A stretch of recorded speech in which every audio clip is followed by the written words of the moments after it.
Coucou, nous sommes lundi et j'introduis un lundi, ça redevient une habitude, c'est plutôt une bonne chose. Alors ce matin j'ai terminé un livre mais je vais vous en parler après, je vais faire dans un petit peu l'ordre chronologique de mes lectures de ces derniers jours, de ce week-end en fait. Donc déjà, comme vous vous en doutez, si vous avez vu le vlog de samedi dernier, j'ai terminé le Naomi Novik, Éducation meurtrière, leçon 1. Il me restait 40 pages vendredi, donc ça s'est lu très vite. Et puis bon, bah pour 40 pages, j'ai fini. Alors, mon avis n'a pas énormément évolué, c'est-à-dire que la fin est plus intéressante, qu'il y a de nouvelles choses qui semblent se dessiner et qui peut-être pourraient permettre à un tome 2 d'être plus intéressant que le 1. J'ai apprécié que Galadriel soit un petit peu moins odieuse et gratuitement méchante. En fait, là, on est passé légèrement de caractère de merde à fort caractère pour le coup. On a un peu inversé la tendance parce qu'elle garde un caractère voilà, assez présent et affirmé, mais moins dans, ouais, dans la surréaction et la méchanceté envers tout le monde. Et voilà. Après, il y a des explications à ça. Elle-même en propose une, il me semble, à un moment. Et puis, il se passe des choses qui font que, voilà, on voit l'évolution. Je ne suis pas du tout contre avoir des personnages féminins avec un très fort caractère, loin de là. Je trouve ça dommage quand ça tombe dans le stéréotype, le cliché voilà, de l'ado. Bon, voilà, c'est un peu dommage à mon sens. Après, très sincèrement, la fin, qui était quand même mieux, ne rattrape pas tout le début extrêmement laborieux de cette lecture. Donc à l'occasion, peut-être, si un jour, sur un coup de tête, j'ai envie de lire le tome 2, il est à ma médiathèque, je l'emprunterai, je le lirai, pourquoi pas. J'attends que Juliette le termine pour avoir son retour et ce qu'elle en pense. À mon avis, ça va pas non plus être la révolution de son côté, mais on verra bien. Et puis voilà, j'ai pas grand chose à en ajouter. On termine sur un petit cliffhanger qui, si on a apprécié le livre, peut donner envie, qui soulève un peu des questions, etc. Après, moi, je vous cache pas que, vu que j'étais pas à fond, ça, voilà, c'est pas ça qui va me faire lire la suite, hein, concrètement, mais peut-être, pourquoi pas. En tout cas, je suis pas fermée à l'idée, ce qui est déjà une grosse évolution par rapport à quand je faisais des points sur les 150 premières pages. Donc bref, c'était pas une lecture incroyable, pas du tout même. Je peux pas dire que j'ai apprécié. Enfin, il y a des choses que j'ai appréciées, mais l'ensemble, si on prend le global, je peux pas dire que j'ai apprécié l'intégralité de cette lecture. Après, ce qui m'a fait continuer, c'est que l'ambiance et l'école sont deux choses assez intéressantes, ouais, assez bien faites, que l'écriture est assez fluide malgré tout, mais voilà, il y a vraiment, à mon sens, beaucoup de points négatifs pour pouvoir dire que j'ai ne serait-ce qu'un peu apprécié. C'est vraiment une lecture extrêmement mitigée. On va dire que ça tombe pas dans mauvaise lecture, mais c'est pas non plus dans j'ai apprécié, quoi. C'est dans bon, suite à ça, j'ai entamé en lecture commune avec Marion, comme je vous l'avais dit, No Home de Gyazi. Nous en sommes, on a lu ça, ce qui représente en grand format 150 pages, voilà, et 5 chapitres. Résumé assez rapide, dans No Home, on va suivre au XVIIIe siècle, en fait, je sais pas dans quel pays c'est exactement d'Afrique, mais on va suivre en gros un peuple qui marchande avec les Anglais, qui fait la guerre à d'autres peuples voisins, chope des prisonniers et les revend aux Anglais pour en faire des esclaves. On va avoir un peu un schéma à la, j'allais dire à la Zola, c'est un petit peu ça, puisque on va partir d'un point de départ et d'une histoire de départ, et ça va se scinder en termes de généalogie dans tous les différents descendants de cette base de départ. C'est découpé par chapitre. Chaque chapitre s'attache à suivre un personnage différent, mais il y a toujours un lien avec le personnage d'avant et le personnage d'après.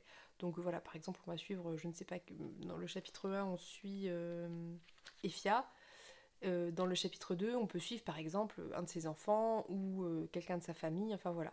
Et en même temps, le temps passe et on avance, puisque là, on est, je pense, quasiment au 19e siècle, donc il y a un certain temps qui s'est écoulé, une trentaine, quarantaine d'années, je pense. Donc voilà, c'est assez intéressant en termes de narration. Moi, je trouve ça plutôt pas mal parce que ça permet de brasser de longues époques, d'une grande diversité de lieux, de personnages, sans que ce soit alourdi par les transitions, par voilà, il n'y a pas besoin en fait. À chaque fois qu'on attaque un chapitre, on repart sur quelque chose ailleurs avec quelqu'un d'autre, mais en voyant les liens avec d'autres choses. Donc on arrive à se faire une image mentale de tout ça et se représenter comment telle personne est arrivée là sans que ça soit clairement expliqué, puisqu'on a suivi avant sa mère, sa grand-mère, sa tante, voilà. Bref, je sais pas si je suis claire, mais je pense que vous comprendrez là où je veux en venir. À l'origine, on suit le personnage d'Efia, qui est une jeune femme qui eh bien, va être mariée à un... Enfin, mariée dans la tradition de son pays à un Anglais. Lui est déjà marié en Angleterre, donc c'est pas un mariage chrétien qu'il fait, donc c'est pas un mariage qui est reconnu pour sa part. Et on va suivre le personnage Daisy, qui va avoir une toute autre destinée, je vais pas trop en dire, mais c'est un petit peu les deux piliers de tout le reste et de toute la généalogie qui va en découler. Donc voilà, je vous précise les deux premiers personnages, je vous laisserai découvrir si ça vous intéresse. On voit des destins extrêmement, extrêmement différents pour plein de raisons, selon avec qui ils se marient, selon des circonstances un petit peu hasardeuses parfois. On va vraiment suivre des choses très très très différentes. On va suivre des hommes et des femmes. On va les suivre soit en Afrique, soit sur le continent d'Amérique du Nord. On est assez proche en termes de thématique avec l'autre livre que j'ai lu pour le défi lecture, et c'était très intéressant parce qu'il y avait beaucoup de points communs en termes de mariage, tout ça. Il y avait pas mal de choses qui revenaient, qui se faisaient écho à des époques différentes, et du coup c'était hyper intéressant vraiment d'avoir ces deux lectures un peu en parallèle qui proposaient des thématiques communes mais avec beaucoup de différences en même temps. Mais ouais, ça se faisait écho, c'était très intéressant. Toujours est-il que, je vous dis tout de suite, vous vous en doutez, on parle d'esclavagisme, donc on va parler de violences physiques, de violences sexuelles, de violences psychologiques, d'abus en tout genre, de vraiment beaucoup de thématiques extrêmement dures. Et en même temps, je trouve que l'autrice a une manière de faire passer les choses qui ne, comment dire, qui pourrait peut-être paraître un peu froide, bien que, je sais pas, mais qui va pas s'attarder sur le côté hyper émotionnel des choses. Il y a quand même un espèce de recul qui est pris, qui est assez cohérent avec, je trouve, la manière de penser des personnages qui sont, pour certains, extrêmement fatalistes et qui ont subi déjà tellement de choses que, bah, ouais, limite, c'est comme s'ils étaient plus à ça près, enfin, c'est limite ça. Hein. Et d'autres bah, qui ont été éduqués à obéir, et voilà, donc il y a quand même un espèce de recul qui est pris et une espèce de froideur, mais en même temps ça permet de, comment on peut dire, il n'y a pas besoin en fait de rentrer dans une écriture extrêmement émotionnelle pour saisir les émotions des personnages, les enjeux, la violence des choses, parce que bah, les faits parlent d'eux-mêmes en fait. Et c'est vraiment très bien fait, je trouve que c'est très bien mesuré, c'est ouais, c'est très intéressant. Ça se lit tout seul, ça se lit très vite. J'ai vraiment très envie de continuer, je pense qu'on va continuer aujourd'hui. Il me reste, je pense, 2 chapitres avant de changer de partie. Je sais pas ce qu'implique de changer de partie. Est-ce que ça va changer totalement d'époque? On verra. Mais ouais, je suis très très curieuse de continuer cette lecture. Je vous reparlerai des grandes thématiques traitées, je pense, à la fin de la lecture, dans le gros bilan, pour pas que ça dure trop longtemps et pour pas me répéter. Bref, on en reparle rapidement. La lecture que je viens de terminer aujourd'hui, juste avant de commencer à filmer, c'est L'une rêve, l'autre pas de Nancy Kress, qui va donc suivre en fait un couple qui va voir je sais pas, un médecin, ou, je sais pas comment dire, un centre de recherche pour demander d'avoir un enfant qui soit génétiquement modifié. Et donc au début on parle de modifications plutôt physiques qui ont l'air assez basiques dans cet univers. Et en fait l'homme, qui est très très très riche et très influent, demande d'avoir une modification qui est encore expérimentale, à savoir que son enfant sera un non-dormeur, donc n'aura pas du tout besoin de sommeil pour vivre, et voilà. Donc c'est ce qui se passe, sauf que de manière un petit peu fortuite, la femme eh bien, a conçu un petit peu simultanément à cette grossesse implantée, eh bien, une grossesse classique et normale, traditionnelle j'ai envie de dire. Et donc, elle est enceinte de jumelles et on va suivre ces jumelles. On va plutôt suivre Lécha, qui est la jeune femme qui est non-dormeuse, plus Calice, sa sœur jumelle, qui est une enfant et une jeune femme tout à fait normale et ce qu'il y a de plus banal, j'ai envie de dire. mais on va quand même suivre un petit peu les deux et leur relation. Alors, les chapitres se découpent plutôt en période de temps, on va être sur un instant donné ou sur une année où il va se passer des choses et au chapitre suivant il y a du temps qui s'est écoulé et c'est plutôt intéressant parce que je pense pas que la volonté était de s'apesantir sur tous les événements de la vie de Lécha, mais plutôt de montrer les moments et les piliers constructeurs de sa vie de non-dormeuse. Au début, on voit très très bien et très rapidement que la mère préfère Alice, donc la jumelle qui est normale. Alors, normale, j'aime pas ce mot, mais dans le sens où... normal, dans le sens voilà, classique quoi. Et le père, qui voulait une enfant modifiée, bien, préfère Leisha et s'occupe plus d'elle que d'Alice. Donc il y a déjà une cassure un petit peu entre les deux sœurs parce que elles n'ont pas le même traitement et elles n'ont pas les mêmes rapports avec leurs parents et elles le sentent toutes les deux très petites sans réussir à vraiment le formuler. On voit très rapidement que Leisha évolue beaucoup plus vite en termes de maturité que sa sœur, mais c'est assez normal parce que comme elle ne dort pas la nuit pendant que tout le monde dort, donc pendant 8h à 8h on va dire, elle a des professeurs particuliers qui viennent à la maison et elle fait que apprendre, apprendre, apprendre. Donc forcément elle évolue au début pendant la première période de leur vie beaucoup plus rapidement et Alice c'est une petite fille normale qui qui apprend un rythme classique et ça va amener à une autre, encore une fois, cassure entre les deux, puisque Lécha va être mis dans une école privée, au potentiel, ce que vous voulez, alors qu'Alice, sur exigence de la mère, va être mise dans une école publique classique, où elle va être avec des enfants, et bien comme elle, avec un rythme d'apprentissage classique, etc. Ce qui est assez intéressant, c'est qu'on va se rendre compte qu'une fois qu'elles sont adultes toutes les deux, ou du moins en fin d'adolescence, eh bien Lécha, qui a été mature beaucoup plus tôt, est en fait extrêmement naïve et à un côté encore très très petite fille qu'Alice n'a plus parce qu'elle a une expérience de vie beaucoup plus classique et d'adolescente beaucoup plus classique et aussi que comme leur mère est partie quand elles étaient petites pour diverses raisons, eh bien Lécha a été beaucoup plus avec son père qu'Alice qui a été un petit peu en retrait. On voit beaucoup de moments où le père prend les chats et l'emmène à des conférences scientifiques ou je ne sais quoi, pendant qu'Alice, elle, ce qui l'intéresse, c'est d'aller chez sa copine pour faire des soirées pyjama, quoi. Et on sent bien que ces deux expériences de vie totalement différentes créaient deux jeunes femmes totalement différentes. Et bon, je vais pas trop en dire parce que c'est intéressant de le découvrir, mais ça va quand même mener Alice à vraiment partir et à vouloir couper tout contact avec sa famille parce que pour elle, ça a été quand même assez difficile de vivre comme l'ombre de sa sœur un petit peu quoi. Et bon, ça, vous vous en doutez, hein, ça semble assez évident qu'il va y avoir que ça va être compliqué pour l'enfant qui était pas désiré par le père en fait, hein, même si il la renie pas, il n'est pas ouvertement méchant avec elle. Il a moins d'intérêt pour elle, elle le ressent, hein, comme tout enfant en fait. Hein. Bref. À un moment de sa vie, vers l'adolescence, Lécha va demander à son père de rencontrer d'autres non-dormeurs parce qu'elle sent bien qu'il y a une différence entre elle et tous les autres membres de sa famille.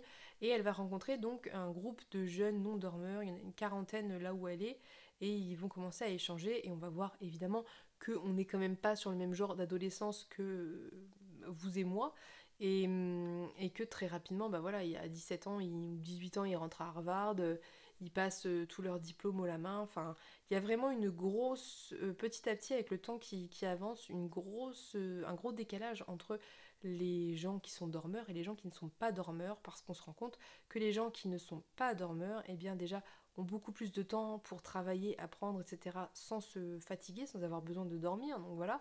Et puis aussi parce que cette modification génétique a amené d'autres modifications dans leur façon, dans la biologie de leur corps en fait. Mais je vous laisserai découvrir ça, mais c'était hyper intéressant. Petit à petit dans le roman, on va voir que ça va partir un peu en cacahuète parce que les gens qui sont dormeurs vivent très mal, enfin pas tous, hein, mais comme toujours, un certain nombre de gens rejettent les non-dormeurs et rejettent leur droit d'exister et de faire des choses comme les autres sous prétexte que c'est de la triche. Par exemple, une des jeunes femmes qui adore le patinage artistique va être recalée des compétitions parce que c'est comme si on la case dans la catégorie dopée. Et tous en fait vont vivre des injustices ou des moments violents ou des insultes ou du mépris de la part des non-dormeurs qui s'apparentent très clairement à de la jalousie et de l'envie et que eux ne comprennent pas vraiment parce qu'ils ont l'impression d'apporter quelque chose à l'humanité par leur recherche, par tout ça, Et du coup, ils comprennent pas que les dormeurs les rejettent en fait. Et c'est vrai que ça, c'est une thématique qui est très intéressante parce que ça ouvre à un double questionnement dans le livre, à savoir d'une part la haine de la différence, donc la haine que ressentent les dormeurs pour ces personnes qui sont des êtres humains, hein, tout à fait lambda, si ce n'est qu'ils ne dorment pas a priori, mais sinon biologiquement, etc., c'est des humains tout à fait normaux, qui ressentent des émotions, de la joie, des peurs, enfin, comme tout le monde, quoi. Et cette haine toujours de la différence qui L'autre revient, question et qui est soulevée, qui est assez intéressante et qui est un petit peu en miroir de la première, c'est bien évidemment le fait que seuls les gens très riches peuvent se permettre d'avoir des enfants qui ne sont pas dormeurs. Déjà d'une, parce que ça coûte de l'argent pour les concevoir, d'une part, et puis parce que ça coûte beaucoup d'argent après pour s'en occuper. Puisque vous, quoi qu'il arrive, vous allez avoir besoin de dormir, et qu'un enfant, il faut bien que quelqu'un s'en occupe quand vous dormez, de toute évidence. Donc évidemment, par exemple, le père de Lécha, qui est extrêmement riche, qui est d'ailleurs un des plus riches des parents d'enfants non dormeurs, eh bien voilà, paye plein de gens pour lui faire des cours la nuit, etc. Et c'est un petit peu ce qui se profile. Et les gens beaucoup moins riches qui économisent beaucoup pour réussir à avoir un enfant, à être inséminé d'un de ses enfants génétiquement modifiés, n'arrivent pas à suivre derrière. Et il y a des exemples comme ça où ça se passe très très mal pour ces enfants parce que les parents n'arrivent pas à suivre, sont à bout, craquent, pètent un câble quoi.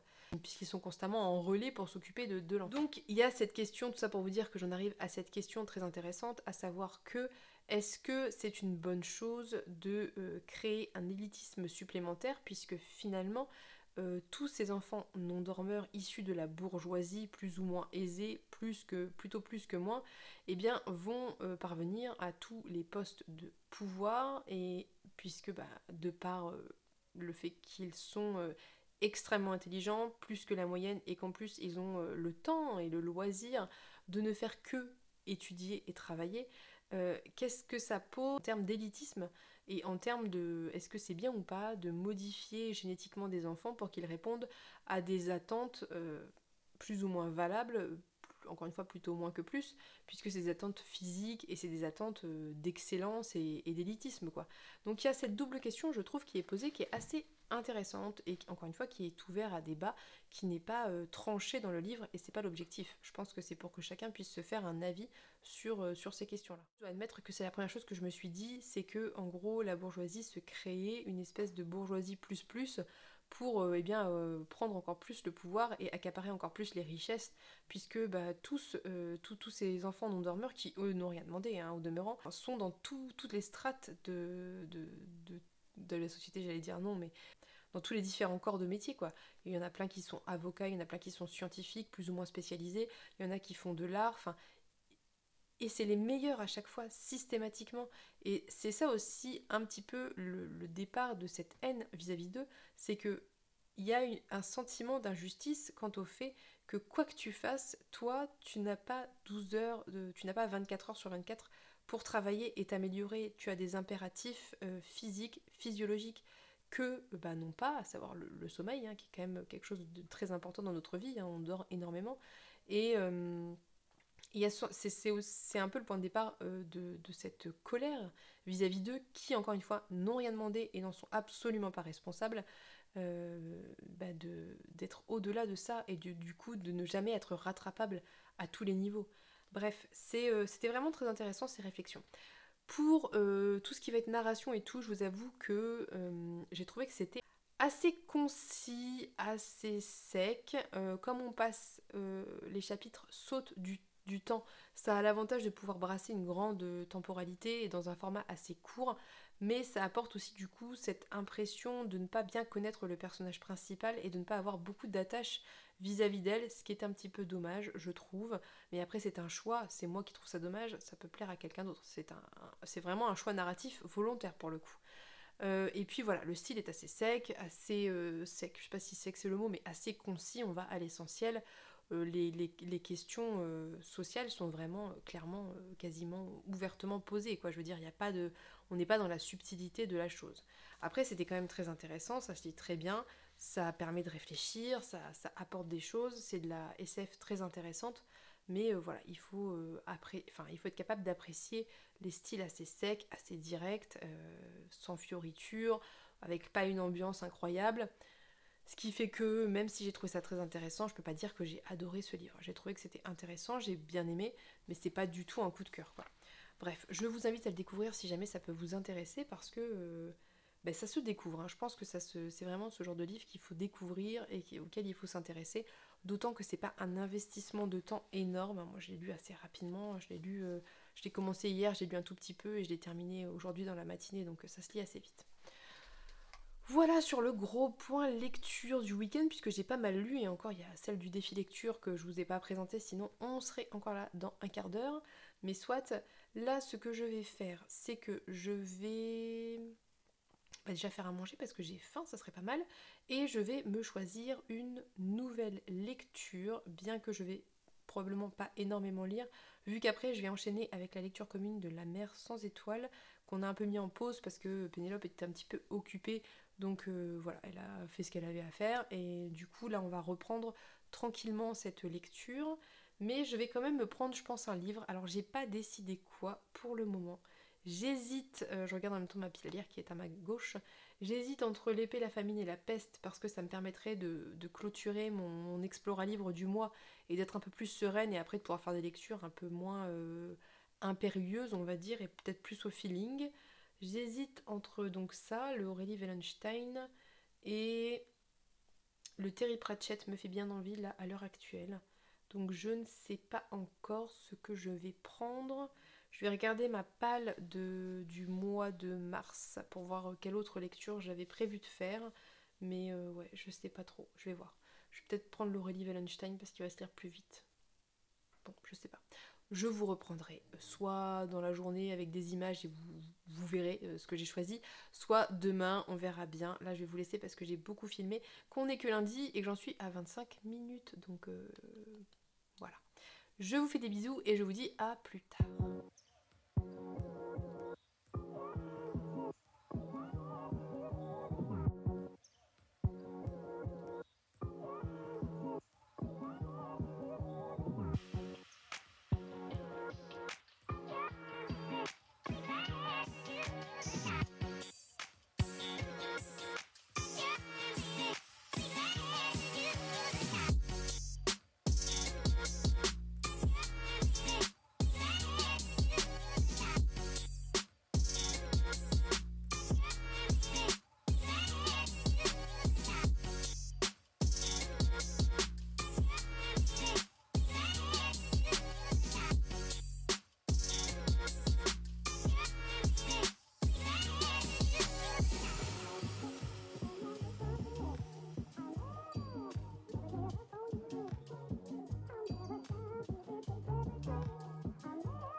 Coucou, alors on est mercredi, j'ai une petite tête parce que la vie c'est pas très grave. Je voulais vous faire un petit point lecture, j'en ai pas fait hier parce qu'au final hier j'ai pas tant lu que ça parce que j'étais fatiguée donc je me suis couchée tôt, j'ai pas lu le soir je crois. Et puis la journée pas tant que ça non plus, bon c'est pas grave. Un petit point sur No Home de Yaa Gyasi.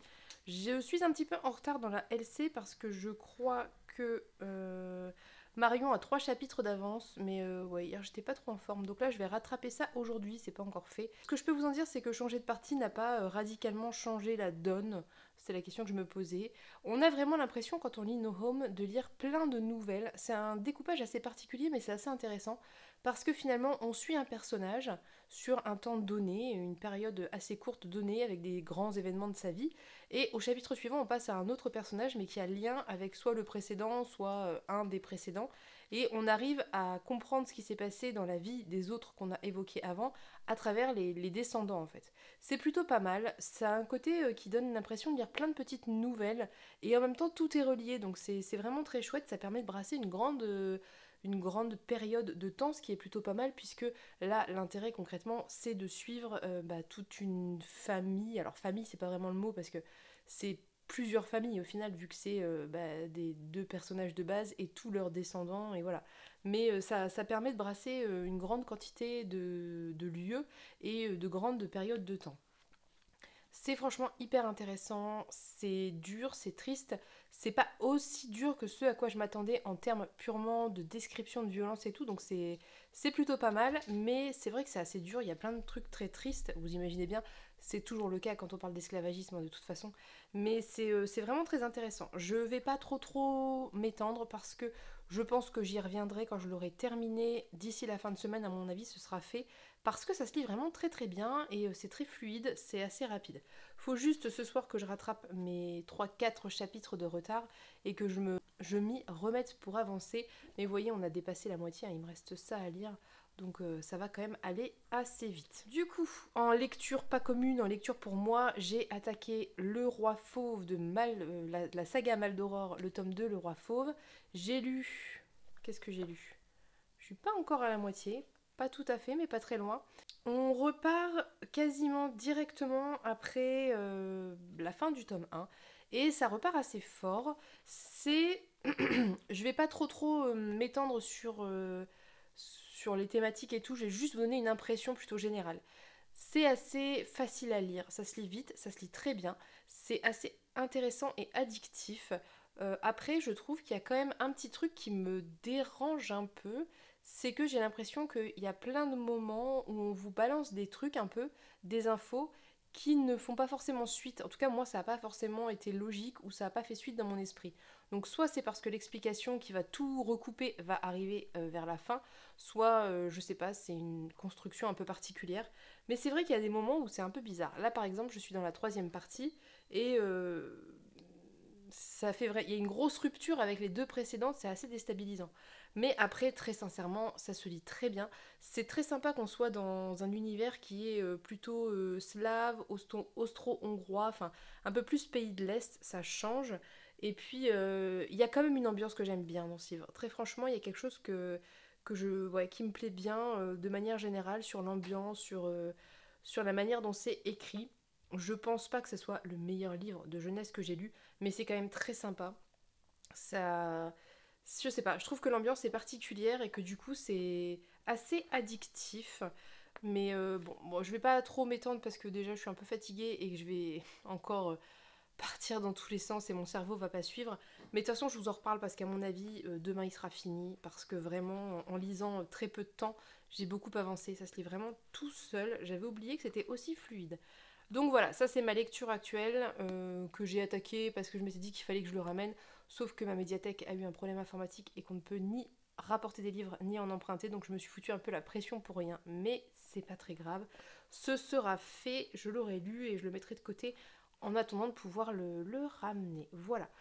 Sur Libration qui est là-bas, sur mon canapé. On a un petit peu avancé avec The Riddler et je trouve que c'est assez intéressant parce que cette fois-ci, on suit plus autant de personnages, on suit vraiment on suit vraiment deux personnages, un dans le présent, un plutôt dans le passé. Et c'est vrai que on sent qu'il y a il y a forcément un lien parce qu'on établit tout de suite qui est assez évident, mais je pense qu'il va y avoir un lien entre les IA, quelque chose comme ça, enfin je sais pas. Mais c'est vraiment hyper intéressant, c'est bien fait. On suit le personnage de Sidra qui a un côté ado assez agaçant par moments, mais comment dire, qui est très cohérent et très bien écrit je trouve. C'est bien fait, c'est bien pensé. Le personnage de Poivre est toujours aussi intéressant. Et puis la Poivre du passé, enfin toutes les parties de Poivre du passé sont mes préférées parce que c'est à la fois hyper dur mais en même temps c'est pour moi là dans la Poivre du passé Il y a vraiment l'esprit Becky Chambers avec le côté très doux, très doudou, très... Enfin ouais, il y a quelque chose de très particulier, une ambiance très particulière qui se dégage de ces passages, ces chapitres dans le passé que j'aime beaucoup et qui m'intéressent beaucoup. Voilà. Donc on n'a pas énormément avancé, je pense, bien que je vous dis ça, mais je pense qu'on a passé la moitié là. Enfin bref, on verra, on en reparlera là, je suis pas... il faudrait que je prenne mes notes et tout, j'ai pas le courage, donc je suis désolée, ça va être un point un peu sommaire et pas des plus complets, mais on va faire... voilà. Faut faire avec. Ensuite, avec Pénélope. On a tranquillement continué la mer sans étoiles. On n'est pas encore à la moitié. Hein. On a passé le tiers, mais on n'est pas encore à la moitié. C'est toujours aussi chouette, c'est toujours aussi intéressant. J'aime vraiment. Alors là, vous voyez, on est purement dans l'émotion et le sentiment. J'aime vraiment beaucoup le personnage de Zachary. C'est un personnage que je trouve vraiment vraiment pour moi le meilleur type de personnage qui soit. C'est-à-dire qu'il n'a pas les défauts de personnages qui sont inventés et où on sent qu'ils sont inventés. Vous voyez, il est très réaliste, mais sans être agaçant. Donc on tombe pas dans un travers ou dans l'autre. Je trouve que souvent il y a deux grands stéréotypes de personnages. Soit ceux qui font vraiment personnage écrit et qui sont trop parfaits dans leurs réactions, etc. Et ça se ressent et des fois c'est un peu... Voilà. Soit ceux qui sont trop réalistes et qui du coup sont assez agaçants. Là on est dans un équilibre parfait je trouve entre le côté très réaliste de ce personnage et un côté... voilà où il est dans le questionnement, mais sans être dans comment on peut dire? C'est difficile à dire sans spoiler. En fait, il vit des trucs qui pourraient l'amener, l'inciter à bouder, être relou et taper du pied pour exiger des réponses. Mais il est assez intelligent pour réussir à savoir quelles questions poser, quand les poser, et aussi accepter qu'il y ait une part de mystère dans l'aventure qu'il vit. Et c'est le cas. Donc, bref, j'aime beaucoup ce personnage, j'y suis assez attachée. Je trouve que tous les chapitres sur lui sont hyper intéressants. Tous les chapitres qui intercalent des histoires un peu bizarres, un peu sorties de leur contexte, un peu particulières, où parfois on retrouve des personnages, parfois pas du tout. Ça fait un petit côté vraiment très mythologique, qui est très sympa, qui est très mystérieux, qui est très bien écrit. Ça, c'est une certitude. En fait, je m'interroge vraiment, vraiment sur comment Erin Morgenstern a pensé, avant d'écrire, elle a pensé son découpage, quoi. Comment elle a fait pour se dire là il faut que je raconte telle histoire, là il faut que je raconte telle histoire. Comment elle a... Enfin, ça me fascine parce que c'est complexe, on sent la complexité qu'il y a derrière, et du coup ça m'interroge vraiment sur comment elle a fait pour que ça soit aussi complexe, mais aussi compréhensible et accessible paradoxalement. Enfin, je trouve ça assez fou. Et je suis évidemment d'autant plus admirative qu'elle invente 15 millions d'histoires, puisque entre chaque chapitre, il y a des petites histoires, voilà, un peu, un petit côté conte, mythologie, etc. Et elle a inventé tout ça, quoi. Je veux dire, elle a inventé des dizaines d'histoires. C'est assez fascinant.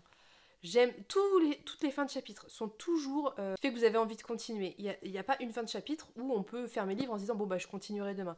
Systématiquement, à chaque fin de chapitre, surtout celle de Zachary, vous avez envie de continuer parce qu'il se passe un truc qui fait que, il y a la phrase qui fait que. Enfin, c'est assez incroyable. Je suis vraiment admirative de l'écriture de cette autrice, de sa conception, de comment elle a pensé son bouquin parce que ça me paraît tellement complexe. Enfin, je sais pas comment elle a fait. Je serais vraiment curieuse de trouver des interviews d'Erin Morgenstern pour savoir comment ça a été créé, comment ça a été pensé. Est-ce qu'elle a fait tout un squelette et qu'elle a choisi d'enlever certaines choses pour garder le côté mystérieux? Est-ce qu'elle a fait rapidement un plan et elle s'est lancée et juste elle a du talent et c'est un génie? Enfin, ça m'intéresserait beaucoup. Enfin voilà, bref. C'est une très chouette lecture qui est quand même assez qui est à la fois très fluide et assez simple, c'est pas, il n'y a pas de complexité d'écriture, mais en même temps qui est assez dense parce que vous avez beaucoup beaucoup d'informations et je trouve que c'est ce genre de lecture où on est toujours pris entre l'envie de savoir et l'envie de le savourer. C'est un peu comme du Becky Chambers de ce point de vue-là, c'est que vous avez envie de savoir et de continuer et en même temps de rester dans cette ambiance et de pas le finir trop vite quoi. Et j'aime beaucoup les livres qui arrivent à créer ça, c'est quand même assez fort. Voilà, donc j'étais sur 3 LC, je vous en ai parlé, je vous ai parlé de ma lecture en cours. Qu'est-ce que je peux vous dire d'autre? Je ne sais pas encore quel sera le prochain livre que je vais prendre pour moi toute seule. Je pense que je vais quand même attaquer le TG Clown en VO parce que j'ai très envie de le commencer, mais je pense pas que ça va être ma lecture principale parce que j'ai constaté en lisant Legend and Lattes que j'ai beaucoup de mal à lire beaucoup de pages et de chapitres en anglais parce que je suis très lente et que ça me frustre. Donc je suis, par exemple, bon alors après ça dépend du découpage et du nombre de pages que fait un chapitre, mais pour Legend and Lattes, je lis un, deux chapitres par jour et plus ça commence à... Vous voyez, c'est ce pic un petit peu de... Il me faut un certain moment pour réussir à être bien et à reprendre le rythme. À chaque fois, il me faut quelques lignes. Et puis, il y a un moment où ça va bien et il y a un moment où mon attention commence à rebaisser parce que ça me demande beaucoup de concentration. Et donc, je m'arrête à ce moment-là parce que le but, c'est quand même que je comprenne et pas que je relise 45 fois la même ligne. Donc, je vais voir. Je pense que ça sera plus facile à lire que Legend and Lattes, mais je m'avance peut-être, on verra. Moi, je trouve que Legend and Lattes, c'est pas hyper complexe, mais il y a quand même beaucoup de vocabulaire, beaucoup de comment on peut dire, de description, c'est pas si simple que ça, quoi. Donc on va voir. J'aimerais bien lire un chapitre aujourd'hui pour me mettre dedans, pour commencer tranquillement, et puis me prendre, quand j'aurai fini Mal d'Aurore, ce qui risque d'arriver à mon avis ce soir, mais peut-être au pire demain matin, me prendre un autre livre, mais je n'ai pas décidé lequel, en sachant que demain nous sommes jeudi, et que samedi j'attaque mon livre de défi lecture numéro 2. Donc il me faut pas un truc trop long. Donc je sais pas, j'ai pas encore décidé. Je vais voir. Peut-être Eurydice déchaînée qui est assez court. Je sais pas, on va voir. Ou peut-être le Neddy Okorafor que je vous ai présenté en Biblio Hall. Donc on se retrouve je pense demain pour un point lecture et je l'espère le point lecture final sur Mal d'Aurore et une nouvelle lecture en cours. À plus tard.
Coucou, on se retrouve pour clôturer le vlog, on est vendredi, je ne vous ai pas pris hier parce que j'ai lu et voilà, bon, rien de très grave. De toute façon, j'aurais dû vous prendre le soir puisque j'ai terminé certaines lectures le soir et que j'avais pas le courage le soir. Donc c'est pas grave, on fait un point pour ce vendredi et je vais clôturer maintenant bien qu'il soit assez tôt parce que j'ai attaqué en fait la lecture du défi lecture, donc ma lecture numéro 2.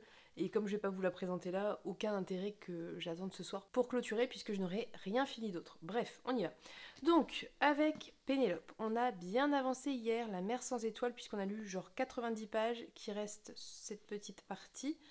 On a fait une bonne session lecture hier et c'était plutôt cool. Je trouve un peu difficile de parler de La mer sans étoiles parce que c'est tellement particulier et tellement entremêlé que c'est difficile de voir ce que je peux dire ou pas, n'ayant pas la conclusion parce que je m'attends à un final un petit peu feu d'artifice. Donc je ne sais pas trop. Si on reste hors histoire et juste sur le ressenti, j'aime beaucoup cette lecture parce que je trouve qu'il y a une ambiance qui est très particulière, qui est, comme je vous disais, je vous l'ai déjà dit, je pense, un petit peu glauque, mais en même temps hyper confortable, hyper doudou, et comme je vous le disais encore une fois, j'adore le personnage de Zachary, que je trouve assez incroyable, que je trouve hyper intelligent, enfin très particulier. J'aime vraiment beaucoup ce personnage, donc c'est toujours un plaisir de le suivre, d'autant qu'il commence un petit peu à rentrer dans le cœur des secrets de la mer sans étoiles, et qu'on apprend des choses petit à petit. Et surtout, là où on en est à l'heure actuelle, il y a des infos qui commencent à se recouper. Donc vous savez, je vous avais dit, il y avait plein de fragments d'histoire un peu disséminés entre les chapitres concernant Zachary, et là on a des fragments qui se recoupent, on a des informations qui commencent à donner du sens les unes par rapport aux autres. Et petit à petit, ça s'éclaircit et c'est hyper bien fait. Comme je vous l'ai déjà dit, mais je le redis, je suis très admirative de la capacité d'écriture de l'autrice parce que franchement, pour réussir à s'y retrouver dans tout ça et à tout concevoir, il faut avoir un talent évident. Voilà, donc du coup, ce soir, on va se refaire une bonne session et sûrement, si on s'en sort bien, on le terminera samedi soir, je l'espère. Au pire, dimanche, mais à mon avis, il y a des chances pour qu'en 2 grosses sessions comme celle d'hier, on les termine, puisqu'il nous reste quelque chose comme 300 pages. Ouais, va falloir faire des bonnes grosses sessions. Mais c'est pas. Je pense qu'à la fin du week-end, il sera terminé, puisque de toute façon, lundi, avec Pénélope, on va se faire un petit ridaton, histoire de descendre un peu notre palle qui ne fait qu'augmenter, notamment si on s'envoie des livres. Soit. Donc je vous en reparle quand ça sera terminé, et peut-être que je verrai plus clair pour vous en reparler. Avec Marion, on a toutes les deux terminé, elle avant moi, No Home de Yaa Gyasi, qui était une excellente lecture. Je pense très sincèrement qu'il va faire partie de mes coups de cœur de l'année. C'est très particulier puisque comme je vous disais, chaque chapitre s'attache à suivre un personnage et que par la suite, on a des bouts d'histoire de chacun et on a parfois la suite de leur histoire à travers le chapitre d'un de leurs descendants ou de quelqu'un de leur famille. Ce qui fait que c'est vrai que c'est assez fragmenté et que ça peut être parfois frustrant. Cependant, et là pour moi, enfin là où pour moi c'est génial, c'est que du coup on brasse une période de temps et aussi en termes de géographie assez grande pour que ça prenne du sens. C'est-à-dire que j'ai lu beaucoup de livres qui traitent du racisme, notamment aux États-Unis. J'ai lu pas mal de livres qui traitent des rapports des personnes noires afro-américaines à leurs racines africaines, à leur passé, au passé de leur famille, à la mémoire. Vous le savez, si vous me suivez depuis un certain temps, il y en a quand même, j'en ai quand même lu pas mal ces derniers temps. Mais c'est la première fois que j'arrive à saisir aussi bien des ressentis exprimés. Donc n'étant pas concernée, même si je comprends et j'accepte le ressenti des personnes noires américaines, bien évidemment, je ne saisissais pas forcément l'essence de leur ressenti, de leur peur, de ce qu'elles expriment et de ce qu'elles vivent au quotidien. C'est-à-dire que j'en avais un peu une idée qui était assez extérieure comme une observatrice. Grâce à ce livre, je trouve, alors après voilà, je ne suis pas concernée, donc dites-moi si vous l'êtes, ce que vous en pensez, si vous l'avez lu, je trouve que grâce à ce livre, j'ai réussi un petit peu à me mettre à la place des personnages et à vraiment entrer en compréhension avec eux et en empathie avec eux. Je m'explique. Comme on suit les personnages depuis le tout début de l'esclavagisme, ou du moins pour ces personnages-là, c'est-à-dire du moment où ils étaient dans leur village qui était l'équivalent du Ghana, qui n'avait pas le nom de Ghana à cette époque-là, mais qui est le Ghana actuel. On les voit en fait vivre différentes vies selon les personnages, certains qui vont se marier avec des blancs, d'autres qui vont être pris pour être vendus aux États-Unis. Enfin voilà, on suit plein de points de vue, mais comme on suit euh, les prémices de cet esclavagisme et qu'on le voit défiler à travers le temps, à travers les époques, à travers la guerre de sécession, les différentes lois anti-ségrégation qui sont passées, dans le comportement individuel de chacun aussi, et à travers des exemples à la fois très généraux et parfois très précis, on arrive à comprendre comment s'est construit la peur de sortir dans la rue, la peur d'être face à un blanc qui peut vous vouloir du mal et qui de toute façon ne sera pas puni s'il vous en fait. En fait, la peur de mourir constamment, la peur d'être pris comme cible, d'être pris pour proie par des blancs racistes, la peur vraiment viscérale et profondément ancrée par justement cette histoire, par ce passé, par tous ces... C'est comme si, en fait, si vous voulez, à chaque fois que quelqu'un a un enfant et qui lui raconte son histoire, et ben l'enfant qui va raconter aussi son histoire ajoute sa propre histoire et du coup ajoute une pierre dans le sac que doit porter le descendant et ainsi de suite. Et à la fin, on voit que le sac est extrêmement lourd de toutes ces injustices, toute cette cruauté, tout ce racisme, toutes ces peurs, toutes ces colères, toute cette haine aussi. Et, et voilà, et en fait du coup, j'ai réussi, j'ai eu le sentiment de réussir à ressentir ça vraiment et pas juste à en être observatrice, à comprendre pourquoi certains des personnages haïssent profondément les blancs sans qu'ils soient gentils ou pas, peu importe pour eux parce que c'est la même chose en fait. Enfin, Et c'est largement compréhensible.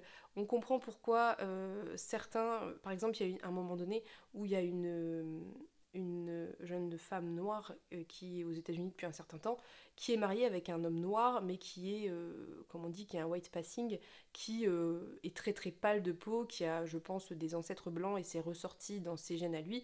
Et donc, il passe pour un blanc auprès des blancs. En fait, ils partent de leur petite ville où ils avaient leur vie, etc. Et ils arrivent à Harlem. Le décalage qui va se creuser entre ces deux personnages parce que lui est considéré comme un blanc et qu'elle est considérée comme une femme noire. Et du coup, le champ des possibles qui s'ouvre à lui et qui se referme parce qu'il est marié avec une femme noire qui est noire visuellement, et en même temps elle qui sent tout le poids que... Enfin bref, c'est difficile à expliquer, mais vous voyez, c'est terrible de sentir à quel point être noir, c'est une véritable difficulté au quotidien pour trouver du travail, pour être respecté, pour juste vivre en fait, pour juste sortir dans la rue sans avoir peur de se faire tirer dessus, de se faire tuer, de se faire attaquer, de voilà. Et de l'autre côté, pour ceux qui sont restés au Ghana, qui n'était pas le Ghana encore une fois, eh bien il y a à peu près l'équivalent, c'est-à-dire que eux ont été colonisés pendant des dizaines d'années, des siècles, voire même des siècles, et au même titre, les Blancs ont fait des atrocités évidemment sur le territoire africain. Et du coup, c'est la même chose. En fait, la peur est sensiblement la même, le ressenti est sensiblement le même au Ghana que aux États-Unis. Alors, avec des subtilités, des différences, des choses qui sont pas exactement pareilles. Mais bon, bref, c'est très difficile d'en parler. J'ai peur de mal le faire. Ce que je veux vous dire, c'est que très sincèrement, pour moi, c'est une lecture essentielle parce que ça vous permet vraiment de comprendre et les mécanismes du racisme et les mécanismes de l'esclavagisme et aussi le poids que portent les Afro-Américains notamment sur leurs épaules de tout ce passé où ils ont été réduits en esclavage, où ils ont été maltraités, et encore de ce présent où on veut vous faire croire que la société est égalitaire et que ce n'est pas le cas, et que autant ça l'est dans les mots, autant dans les faits. Voilà. C'était vraiment une lecture incroyable. J'aurais peut-être dû prendre des notes pour essayer d'éclaircir mon propos, mais c'est vrai que ça a été une lecture assez viscérale, assez à la fois parfois violente, parfois douce, parfois triste, parfois joyeuse. Il y a eu plein de choses, il y a des personnages que j'ai adorés. J'ai adoré les derniers chapitres, puisque à la fin, on se retrouve plus ou moins dans notre époque contemporaine. Hein, je sais pas exactement, je sais plus exactement, mais dans les années 2000, quoi. Et c'était passionnant, les personnages étaient incroyables, et c'était vraiment très très fort. Franchement, c'était très puissant. À ça, à tout cet aspect racisme, évidemment, qui est hyper important, on peut ajouter des thématiques autour, évidemment, du patriarcat, du sexisme qui sont traités, de comment sont traitées les femmes, à la fois par les hommes blancs et à la fois par les hommes noirs, parce que s'il y a bien une chose apparemment pour lesquelles tous les hommes sont d'accord, c'est que les femmes sont des objets qu'on peut traiter comme on veut, soit. Il y a cette thématique-là aussi. Il y a des thématiques qui sont un petit peu abordées des noirs qui étaient des guerriers et qui combattaient d'autres clans et qui ensuite vendaient les prisonniers aux Anglais. C'est un petit peu traité et c'est assez important parce que le grand discours des pays occidentaux colonisateurs, c'est de dire oui, mais c'est les Noirs qui se vendaient entre eux. Je vous laisse vous renseigner et lire ce livre, ça vous éclairera un petit peu sur tout ça. C'était vraiment une excellente lecture que je vous recommande vivement. Voilà, ça c'était pour les deux lectures communes. Avec The Riddler, on a un petit peu avancé Libération, mais j'en reparlerai plus tard quand j'aurai, je pense, voire même terminé, parce que je me laisse découvrir l'histoire au fil. Par contre, du coup, après No Home, hier j'ai terminé Le Prince Fauve, donc le tome 2 de Mal d'Aurore, qui je crois, dites-moi si vous savez, est le dernier tome. Si c'est le dernier tome, ça se termine de manière assez surprenante. Donc, on suit toujours évidemment les enfants qui essaient de contrecarrer les projets de plein de gens très très méchants qui sont tous des adultes qui suivent différentes quêtes mais qui sont toutes un petit peu liées. Donc il y a Anja qui essaye de sauver son violon des griffes de tout le monde qui veut lui voler. Il y a Piotr, Pépina et Chavolo qui essaie d'empêcher que la légende de Maldoror eh bien, s'accomplisse. Et évidemment, bon, bah, voilà, ils suivent différentes voies qui sont toutes plus ou moins liées et qui les emmènent à voyager. Là, on démarre, on est en Sibérie et on finit à Paris. Et ça ne vous spoile rien puisque, comme vous le voyez sur la couverture, c'est représenté. Donc c'était plutôt sympa, il y a des parties et à chaque partie on saute d'un coup une grosse étape en termes de temps ou d'événements. Vraiment on fait des ellipses très très déstabilisantes. C'est marqué 9, 12, 13 ans.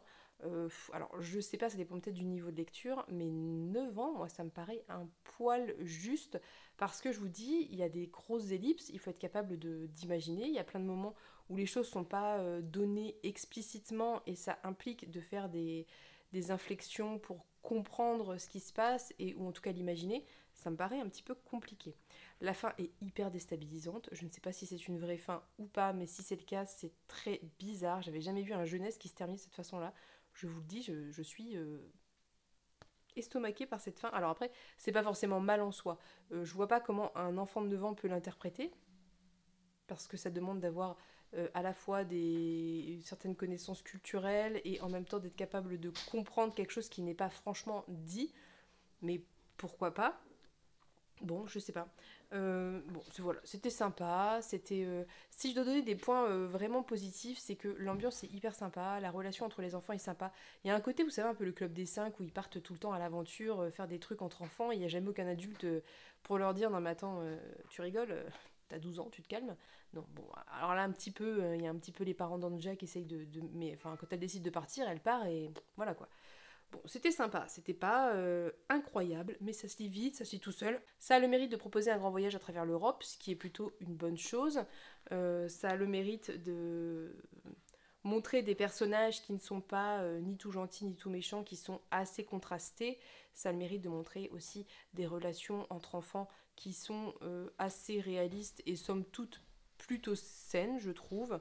Bon, voilà, c'est sympa, c'est peut-être à tester. Alors, c'est vraiment ce genre de livre qui, pour moi, ne... Vous voyez, quand je lis à Marie, j'arrive à me remettre dans mon regard d'enfant. Quand je lis Maldoror, pas trop, quoi. J'ai un regard un peu plus critique et j'arrive pas à me remettre vraiment dedans.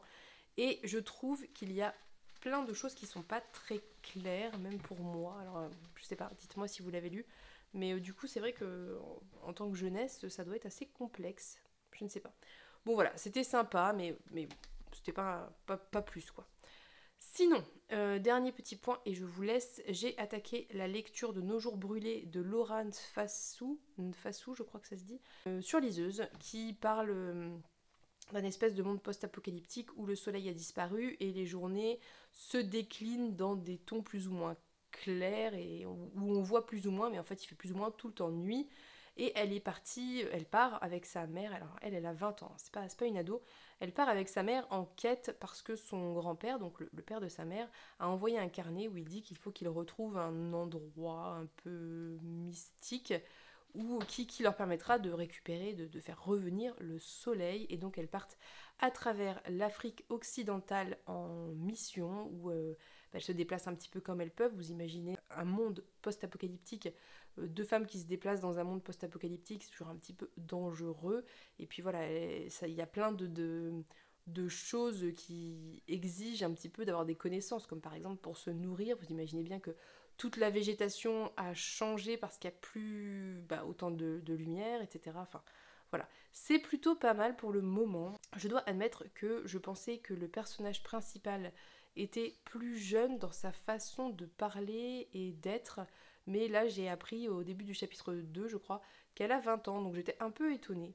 Je vous en reparlerai, j'ai lu 3 chapitres, franchement c'est un petit peu juste pour vous donner un avis. En tout cas, ça a pour moi la grande qualité de vous faire visiter et de parler et de proposer un monde en Afrique occidentale, et ça arrive suffisamment rarement pour le mentionner, surtout en young adult, donc c'est plutôt cool, d'autant que il y a un moment donné, on évoque une carte et que la carte de l'Afrique, même sur Liseuse, est proposée avec les noms des pays. Enfin voilà, franchement c'est très très chouette, j'aime beaucoup ça.